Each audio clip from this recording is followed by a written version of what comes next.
Bem-vindo ao Panorama do Novo Testamento e agora a gente vai dar prosseguimento às aulas que estão sendo ministradas no corrente ano. E estamos exatamente no dia 17 de maio e estamos dando a primeira carta aos Coríntios.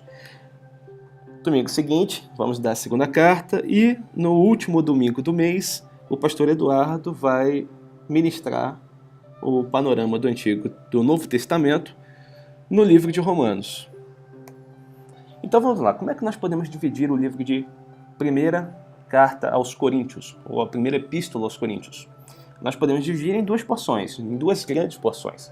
A primeira porção delas, do 1 ao 6.8, está preocupado com a igreja de Corinto. Então são as preocupações de Paulo com a igreja. E a segunda grande porção vai do 6.9 até o 16.24, que é o final do livro. E vai tratar sobre o padrão da igreja ideal. Não que Paulo vai ficar falando que a igreja ideal deve ser assim ou assado.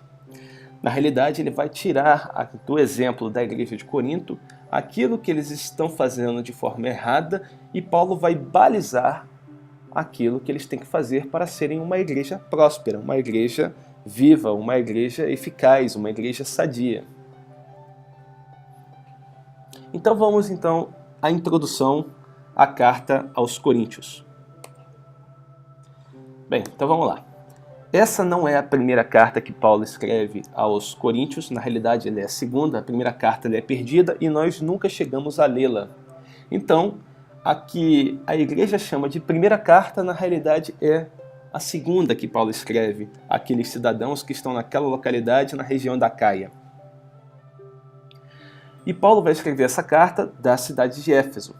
É justamente na época que Paulo está parado o maior tempo possível na cidade de Éfeso, mais de 3 anos, porque só 3 anos ele fica na escola de Tiro, ele vai ficar alguns meses na sinagoga, e você vê que os historiadores dizem que ele não ficou 3 anos e alguns meses, ele ficou muito mais do que isso. Pelo menos algo em torno de 4 anos, é o que a maioria dos historiadores chegam à conclusão. Mas, prosseguindo, nessa carta o autor se revela. E você vai verificar que em todas as cartas que Paulo escreve, Paulo se revela, ele diz quem é o autor da carta. Só temos uma carta no Novo Testamento que o autor não está se revelando e é indicado que esse autor é Paulo. E na realidade não há um consenso global de toda a igreja, mas grande parte dela identifica que Paulo seria a pessoa mais habilitada a ter escrito aquela carta, que é a carta aos Hebreus. Então, somando todas as cartas que Paulo diz que são de sua autoria, a igreja ainda atribui a autoria de Paulo à carta aos Hebreus. Mas quando a gente for trabalhar a carta aos Hebreus, aí a gente comenta quem seriam os possíveis autores dessa carta. Vamos dar prosseguimento então em Coríntios. Aqui o evangelho vai alcançar a Europa pagã. Então nós saímos do continente da Ásia e nós entramos no continente da Europa. E aqui, quando se fala Europa pagã, se fala em tudo aquilo que você pode imaginar de tipo de religiões, tipos de deuses, tipo de cultura, completamente diferente da cultura oriental. O Evangelho alcança o mundo ocidental, com a sua cultura, completamente helênica, completamente enraizada nos valores do homem. Nós encontramos então a cidade de Corinto como uma cidade cosmopolitana, então é uma cidade do mundo, é uma cidade onde você vai encontrar habitantes das mais diversas localidades, é uma cidade que congrega pessoas de diferentes nações, e aí você vai encontrar muito facilmente romanos, gregos, judeus e orientais de toda a espécie, naquela região da cidade de Corinto. Além disso, você pode considerar que a cidade de Corinto era uma rota comercial. E não era qualquer rota comercial.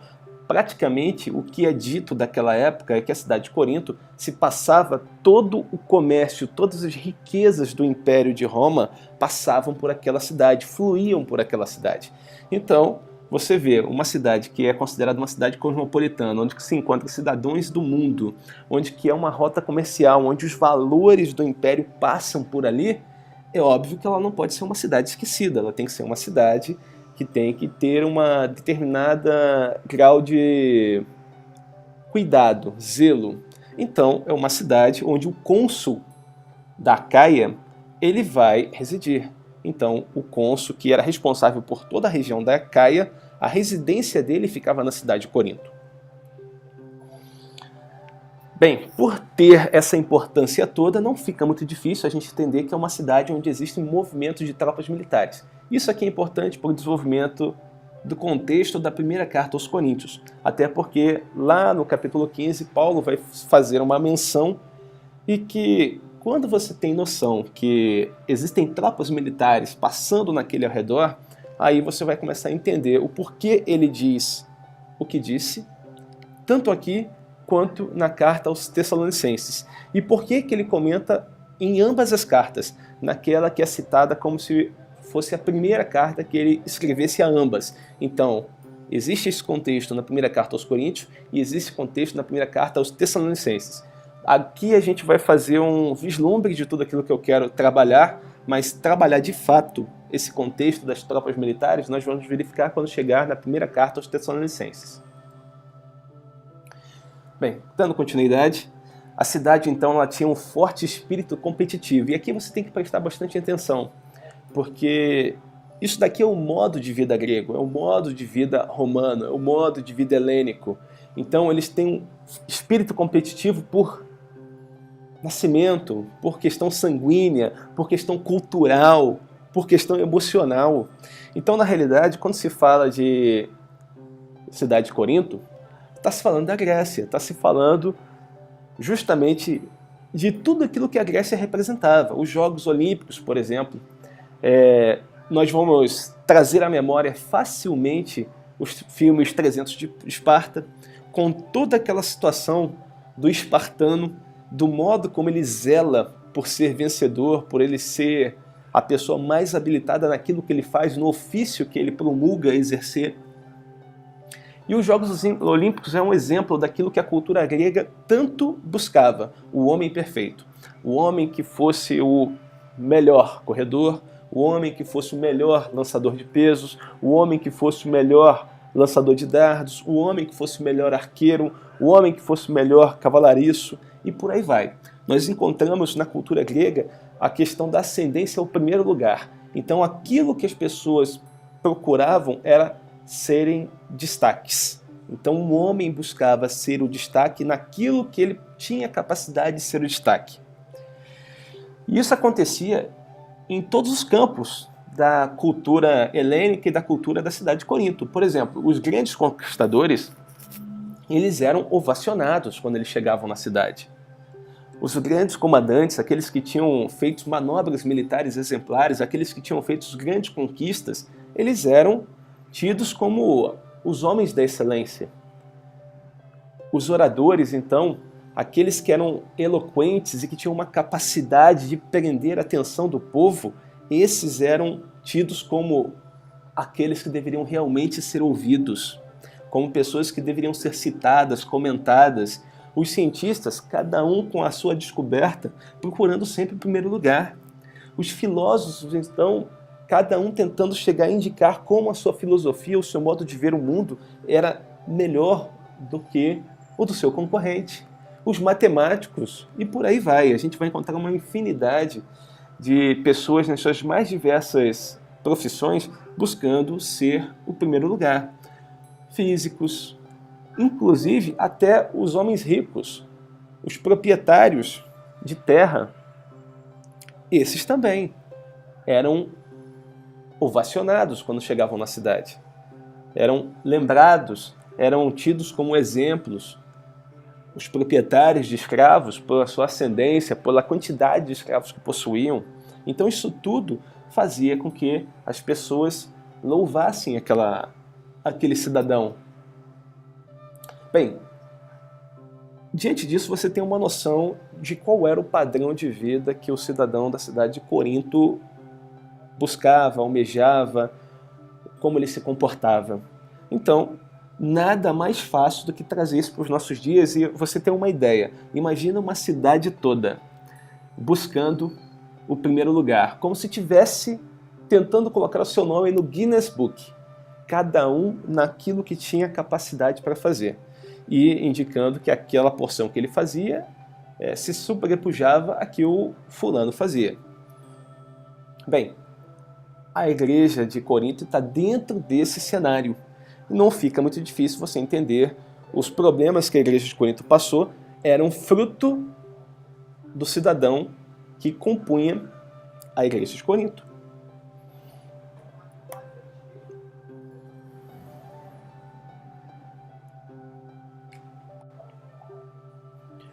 Por isso que Paulo afirma que a igreja naquele momento ela estava completamente dividida, porque cada um buscava ascendência em cima do seu próximo.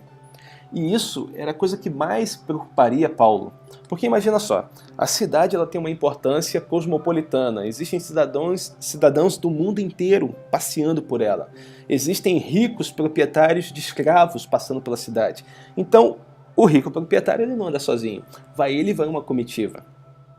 E eles passam pela cidade, eles não ficam na cidade. A cidade é um ponto comum, onde que todas as pessoas têm que usar e passar por aí para ir para o local aonde se destinava.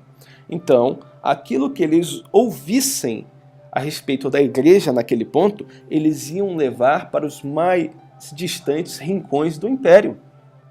O evangelho ia ser propagado e da pior forma possível. Então, aquela igreja ela tinha que ter um zelo maior, um cuidado maior com a palavra, com o modo de vida, com o modo de agir, com o modo de professar a fé, com o modo de evangelizar, com tudo. Então Paulo vai ficar extremamente preocupado, até porque a igreja estava se dividindo. E uma das preocupações que o próprio Messias esboçou quando ele foi acusado de fazer sinais e prodígios por Beelzebu, ele chegou e deixou uma coisa bem clara: como é que pode uma casa subsistir se ela está dividida contra si mesma?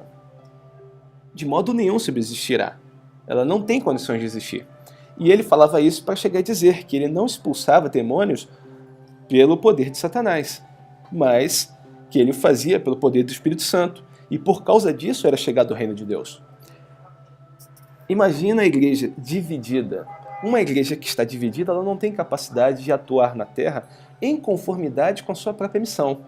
Afinal de contas, quando Jesus estava para seus últimos dias na face da terra, ele ora ao Pai. E ele pede: Pai Santo, guarda-os em teu nome, que me deste, para que eles sejam um, assim como nós somos um. Então, a oração de Jesus é: Pai, que eles, a igreja, que eles sejam um, assim como eu e o Senhor somos um. Essa é a oração. É a unidade da igreja. E Paulo, ele sabe que isso é importante. Então ele vai escrever e vai chegar e chamar a atenção dessa igreja da forma que ele puder, para trazer de volta a sanidade àqueles que estão se perdendo. Só para você ter uma ideia do local que a gente está falando, a Acaia, ela está aí, dentro desse círculo vermelho. Mais precisamente, é naquela porção ali. Vamos aproximar um pouquinho só para a gente ter uma noção do que a gente está falando. Qual é a região da cidade de Corinto que nós estamos trabalhando? Aonde ficava a cidade de Corinto? Então, com uma última aproximação necessária a gente trabalhar o texto, a gente chega aqui. Aqui é o melhor local para você ter uma ideia de como era a cidade de Corinto naquela época. Então, de um lado nós temos o Mar Jônico e do outro lado nós temos o Mar Egeu. O que acontecia nessas porções? A cidade de Corinto ela tinha dois grandes portos, o porto de Lequeu e o porto de Cencreia. Era comum os barcos aportarem nesses locais e transportar por terra o barco de um porto até o outro, distando mais ou menos uns 5 quilômetros, aproximadamente. Imagina, você tira o barco da água, arrasta ele por 5 quilômetros e coloca ele na água de novo do outro lado. Era isso que acontecia na cidade de Corinto. Então, as riquezas do império realmente elas passavam, elas fluíam pela cidade. Mas como é que se fazia isso? Não se fazia arrastando simplesmente o barco, puxando com uma corda. Eu não achei nenhuma foto da época, mas você tem uma ideia baseada nisso aqui. Isso aqui é algo bem mais moderno. A gente tem um navio e nós temos bolsões de ar embaixo, e aí você coloca o navio sobre esses bolsões e você vai puxando o navio. de modo que sempre que a quina do navio ficar livre, você põe um outro bolsão de ar. E assim você vai arrastando e tirando o navio de dentro da água e colocando ele para um ambiente seco. Naquela época a gente não tinha bolsões de ar, nós tínhamos toras de madeira. E aquelas toras de madeira mais roliças eram aquelas que eram colocadas debaixo do navio. E aí as pessoas puxavam o navio à base de corda e a cada vez que a quina do navio sobressaía por cima de um tronco, aí se tinha a oportunidade de botar um tronco à frente, a pessoa botava um tronco à frente. E aí rolava o navio por cima do tronco. E assim o navio praticamente caminhava pela cidade de Corinto, de um porto até outro porto, em ambos os sentidos. Isso é só para a gente ter uma ideia do que acontecia naquela localidade, da importância da cidade, da quantidade de pessoas que passavam por ali, do tempo que as pessoas permaneciam na cidade, porque você movimentar um barco por toras por 5 quilômetros não é um troço fácil, você não vai fazer em algumas horas. Você vai demorar um bom tempo, e dependendo do barco, do tamanho do barco, da capacidade do barco e da carga que o barco está transportando, esse trabalho ele vai ser mais pesaroso ou menos pesaroso. Agora vamos falar um pouquinho das características da cidade de Corinto. Então, uma das coisas que caracterizava a cidade de Corinto é o templo de Afrodite, que ficava em cima desse topo elevado, que é um grande precipício de 550 metros de altura, e ali em cima ficava o templo de Afrodite com as suas 1000 sacerdotisas cultuais, prostitutas cultuais. Então, eram as mulheres com as quais os homens vinham se deitar, indicando que estavam adorando a deusa Afrodite pelo ato de se deitar com aquelas mulheres. Além disso, outra coisa marcante na cidade eram as heterai. Heterai eram garotas de programa daquela época, que eram altamente estudadas, ao ponto daquelas autoridades, filósofos, políticos, homens de renome, pessoas que tinham capacidade de chegar e influir na atividade judicial, legislativa da época, eles iam conversar com essas mulheres. E essas mulheres, por serem cultas, refinadas, estudadas, além do programa que elas faziam, elas praticamente davam conselhos em todas as áreas, da filosofia e da política, a fim de que esses homens pudessem ter suas ideias mais esclarecidas. De certa forma, há de se convir que essas mulheres elas praticamente ditavam como a política e como a filosofia andava. Porque se as autoridades que promulgavam o pensamento se consultavam com elas, eram elas que chegavam e indicavam o que estava acontecendo na cidade. Dito isso, é possível que essa igreja tenha tido algum problema nesse relacionamento, nesse novo tipo de posicionamento que essas mulheres deveriam ter dentro da igreja. Outra coisa que se destaca naquela época é os templos de Afrodite e o templo de Apolo. Então, o que sobrou do templo de Apolo da época? Essas ruínas. Mas dizem que era um dos templos mais vistosos daquela época. Fora isso, o que se destaca também nessa questão de cultura social e cultura religiosa é as palavras de Aristófanes, que era um comediante grego, e ele cunhou uma nova palavra. E a nova palavra que ele cunhou é essa que a gente está vendo aqui, que na realidade a sua leitura é corintianizomai, que quer dizer um modo de vida desregrado. Então, quando esse comediante grego ele queria se referir à cidade de Corinto, se referir aos seus cidadãos, ele criou essa palavra, que indicava um modo de vida desregrado, um modo de vida sem regras, avesso a todo tipo de moral, ética, bons costumes. E aí, esse comediante indicava, olha, você quer saber o que você espera de um cidadão de Corinto, de alguém que vive naquela região, naquela localidade? Possa esperar, com certeza, que essa pessoa não vai seguir nenhum tipo de regra, ela não tem nenhum tipo de conduta moral, nenhum tipo de conduta ética.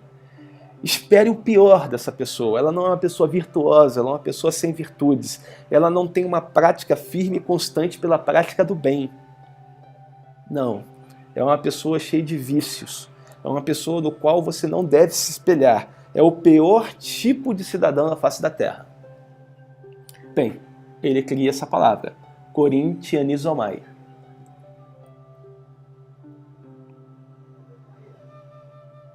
E aí a gente vai dar continuidade, só para você ter uma ideia do contexto da cidade de Corinto, como era a cidade de Corinto, o que aconteceu na cidade de Corinto ao longo do tempo. Então, a cidade de Corinto, na realidade, ela foi subjugada pelo Império Macedônio, e desde o quarto século. E ela só consegue se livrar do Império Macedônio em 1966 a.C., quando, na realidade, ela é conquistada pelo Império Romano. Mas ela é conquistada pelo Império Romano simplesmente para que o cônsul Lucius Mummius, em 146, 50 anos depois, viesse a destruir a cidade. E a cidade é completamente destruída e a única coisa que é poupada é o templo de Apolo. Mas Júlio César, em 46 a.C., ele vai dar ordem para que a cidade seja novamente reconstruída. Afinal de contas, era um ponto estratégico, era um ponto onde que poderia ser utilizado pelo Império Romano a fim de gerar lucro. Lá, mais à frente, Octávio Augusto, que era outro imperador, ele vai eleger a cidade de Corinto como capital da Caia. E aí, por conseguinte, essa região vai ficar isenta de pagar os impostos romanos, porque ela é a capital, porque é a cidade onde o cônsul está residindo. Essa aqui é a história política da cidade de Corinto. Qual era o problema dos coríntios? Só para você ter uma ideia. Uma ideia geral, quando você lê a carta inteira, do início ao fim, você percebe uma coisa. Eles não entenderam a mensagem. Paulo esteve alguns meses na cidade pregando o evangelho para eles, mas de tudo aquilo que foi dito, parece que nada foi assimilado. Porque o que chega para Paulo é algo completamente hediondo e avesso a tudo aquilo que ele ensinou. Tudo aquilo que eles puderam ver do modo de vida de Paulo, nada daquilo foi absorvido. Então, eles não entenderam a mensagem que Paulo estava promulgando. Não só a mensagem, mas o ministério não foi assimilado da forma correta. Eles estavam utilizando o ministério cristão, o ministério que Deus deu a cada um e os seus dons de forma completamente errada, equivocada, desvirtuada. E não ficaria muito estranho você entender de forma desvirtuada, até pelo que os comediantes da própria localidade chegavam e diziam a respeito da cidade. Modo de vida desregrado, corintianizomai. Então, eles não entenderam, eles estavam utilizando tudo aquilo que eles receberam de dons em benefício próprio. Bem, eles não só não entenderam a mensagem, não entenderam como o ministério deveria funcionar, mas também não entenderam o papel da centralidade do Evangelho em Cristo. Ou seja, se você juntar que ele não entendeu a mensagem, não entendeu como ele poderia trabalhar ministerialmente, e ele não entende a posição de Cristo na mensagem das Boas Novas, óbvio que fica mais claro do que qualquer outra coisa que eles não entenderam o Evangelho, não entenderam nada. Então Paulo vai os repreender por carta. Uma primeira carta é perdida. Paulo repreende de novo por carta. Ele não só repreende, mas nessa própria carta ele vai falar assim, olha, é bom vocês andarem na linha, porque senão eu vou aí pessoalmente. E vocês querem que eu chegue até vós com a vara ou com afago? Parafraseando o que Paulo disse, né? E aí Paulo vai chegar e deixar mais claro, olha, eu vou enviar Timóteo e Erasto. E Timóteo e Erasto vão enviar essa carta até vós. E é bom que vocês os ouçam. E olha, ninguém despreze Timóteo. E Paulo fala isso por algo muito singular. Timóteo, nessa época, não deveria contar com mais do que 18 ou 21 anos, dependendo da época em que Timóteo saiu da cidade de Éfeso para entregar a carta na cidade de Corinto A gente sabe que o ministério de Paulo foi de 3 anos naquela localidade. Você não sabe se ele foi no primeiro ou se ele foi no último. Então, ele poderia ter de 18 até 21 anos. Mas o fato é que nenhum judeu levava em consideração aquilo que um jovem tinha para dizer se ele não tivesse uma idade condizente, pelo menos seus 30 anos. Com 30 anos, era considerado um adulto com capacidade de falar coisas que poderiam ser aproveitadas. Antes dos 30 anos, ele seria considerado um falastrão. Alguém que fala, mas não deve ser levado em consideração. Afinal de contas, ele ainda está na tenra idade. Ele ainda não sabe das coisas. Então, Paulo deixa bem claro, olha, apesar da tenra idade, apesar dele ter 18 ou 21 anos, dependendo da época em que foi escrita a carta e do tempo que ele demora para chegar nessa localidade, ouçam, ninguém despreze aquilo que ele tem para dizer. Ele andou comigo. Ele se porta da mesma forma que eu me porto. Quando ele estiver entre vós, vocês saberão como era o modo que vocês deveriam se portar diante do Evangelho. Então Paulo envia aquele que poderia bem representá-lo, para que, mesmo que ele não estivesse presente, alguém que praticamente fosse a cópia de Paulo pudesse estar, e por intermédio dessas pessoas eles pudessem reconhecer o Evangelho verdadeiro. Assim a gente termina essa primeira porção, e agora a gente vai para a segunda porção do texto, onde que a gente vai apresentar o apóstolo propriamente dito.